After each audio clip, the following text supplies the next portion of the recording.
bosan banget nih, buka dark web aja kali ya. Ayo. Ngapain kamu? Ngapain tuh? Cuma buka dark web kok. Kamu tahu gak sih dark web itu ada jejak digitalnya. Nanti kamu pas tua nggak bisa dapat pekerjaan loh. Emang apa sih jejak digital itu? Nah, jadi teman-teman, jejak digital itu tapi perhatikan dulu ya videonya. Bagian terbesar dari transformasi digital kita Adalah mengubah cara kita berpikir. by Simon Preston. Hello everyone. We are from 8B. Now we will present about digital trail. But before that, let us introduce ourselves. Hello everyone, my name is Safa and I'm from class 8B, roll number 2. Hello everyone, my name is Melin. I'm from 8B, roll number 5. Hello everyone, my name is Josephine. I'm from class 8B, roll number 20. Hello everyone, my name is Valencia from class 8B, roll number 32. Jadi yang pertama adalah jejak digital dan contohnya.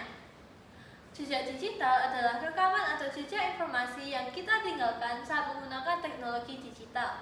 Bisa berupa data pribadi, riwayat pencarian, interaksi di media sosial, lokasi geografis, dan lain-lain.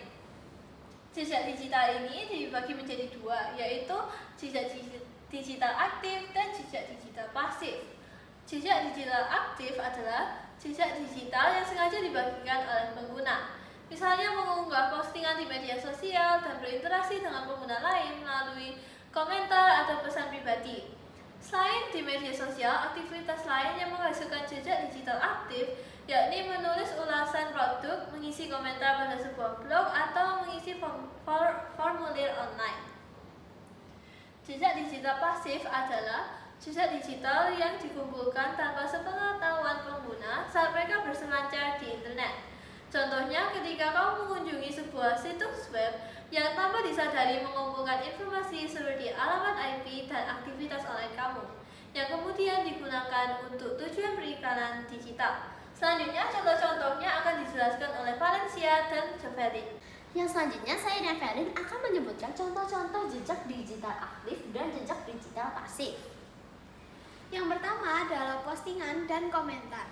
Setiap kali Anda mengunggah status, foto, atau video serta memberikan komentar di media sosial seperti Facebook, Instagram, atau Twitter, Anda meninggalkan jejak digital aktif. Yang kedua adalah mengirim dan menerima pesan. Interaksi melalui pesan langsung atau email juga termasuk jejak digital aktif karena Anda secara sengaja berkomunikasi dan berbagi informasi. Yang ketiga adalah pencarian internet.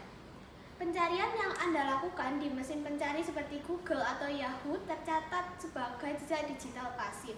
Dan yang keempat adalah transaksi online. Berbelanja atau melakukan pembayaran melalui platform e-commerce atau aplikasi perbankan meninggalkan jejak digital aktif berupa data transaksi dan preferensi belanja Anda. Dan yang kelima adalah penggunaan aplikasi dan layanan online. Setiap kali Anda menggunakan aplikasi seperti WhatsApp, Spotify, atau platform streaming lainnya, aktivitas Anda tercatat sebagai jejak digital aktif. Yang keenam adalah interaksi dengan iklan. Mengklik atau berinteraksi dengan iklan online juga menciptakan jejak digital aktif karena pengiklan dapat melacak minat dan perilaku Anda. Dan yang terakhir adalah penggunaan perangkat. Setiap perangkat yang Anda gunakan untuk mengakses internet seperti smartphone atau komputer meninggalkan jejak digital aktif melalui alamat IP dan data lokasi. Yang selanjutnya saya akan menyebutkan 3 contoh perilaku yang tidak etis dalam berdigital. Yang pertama adalah menyebarkan berita hoax, yang kedua ada penipuan online, dan yang ketiga adalah pencemaran nama baik. Menyebar informasi palsu atau hoax adalah pelanggaran etika digital yang sangat serius. Hal ini dapat merusak reputasi seseorang, memicu ketegangan sosial, dan bahkan merugikan banyak pihak. Yang selanjutnya adalah penipuan online. Penipuan online adalah tindakan penipuan yang dilakukan melalui internet dengan tujuan untuk memperoleh keuntungan ilegal dari sang korban, seperti pencurian data pribadi, penipuan jual beli, hingga penipuan investasi. Dampaknya adalah kerugian finansial, kerusakan reputasi, kebocoran data pribadi, dan bahkan potensi hilangnya kepercayaan pada teknologi. Dan yang terakhir adalah pencemaran nama baik. Pencemaran nama baik adalah tindakan merusak reputasi atau kehormatan seseorang melalui penyebaran informasi yang tidak benar atau bahkan menyesatkan. Dampaknya adalah kerugian finansial, reputasi yang hancur, dan yang terakhir itu bahkan gangguan psikologis seperti stres dan depresi. Selanjutnya adalah dampak dari jejak digital. Dampak dari jejak digital ini sangatlah banyak. Contohnya seperti gangguan kesehatan mental, menurunnya fokus dan produktivitas, dan perasaan tidak puas dengan diri sendiri. Gangguan kesehatan mental, contohnya seperti terpengaruh berlebihan terhadap komentar negatif, cyberbullying, atau tekanan untuk tampil sempurna di dunia maya.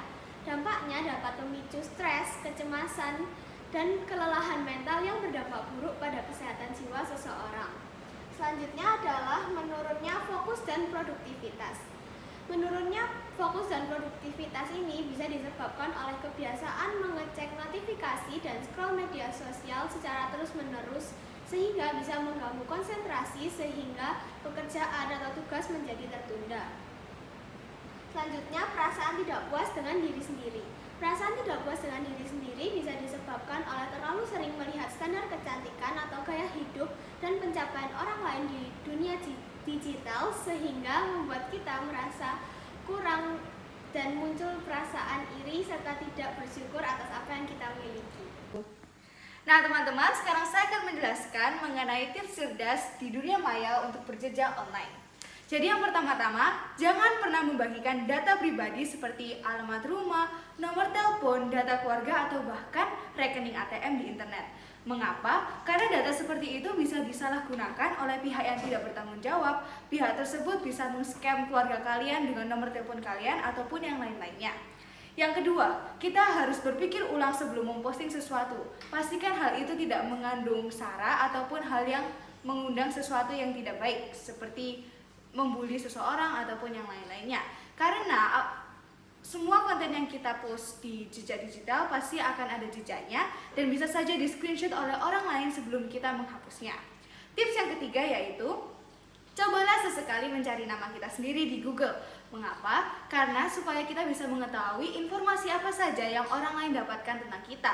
Dan jika kita menemukan informasi yang sensitif, maka kita bisa melaporkan atau menghapuskannya. Dan yang terakhir yaitu gunakan kata sandi yang unik dan berbeda untuk setiap akun media sosial.